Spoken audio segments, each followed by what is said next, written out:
नमस्कार दोस्तों, आप लोगों का इंतज़ार हुआ ख़त्म। फिर से तबाही मचाने वाला सॉन्ग आप सबके बीच में पावर स्टार पवन सिंह ने ला दिया है।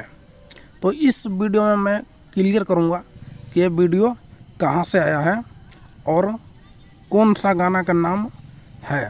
तो चलिए वीडियो स्टार्ट करते हैं। बात करते हैं पावर स्टार पवन सिंह के कि उसका सॉन्ग आ चुका है एक देसी अंदाज में। जो आप लोगों को पता है कि जब पवन सिंह के गाना आता है सिर्फ देसी अंदाज में ज़्यादातर आता है। तो चलिए मैं आपको बता देता हूँ उस गाना का नाम क्या होने वाला है। तो उस गाना का नाम है धनिया ए जान। तो बॉडी सुपर हिट है दोस्तों ये सॉन्ग। अगर नहीं देखे हैं तो देखिए, उषा फिल्म यूट्यूब चैनल पे आया है। अगर दोस्तों हमारा वीडियो अच्छा लगा होगा तो लाइक कीजिए, कमेंट कीजिए, चैनल को सब्सक्राइब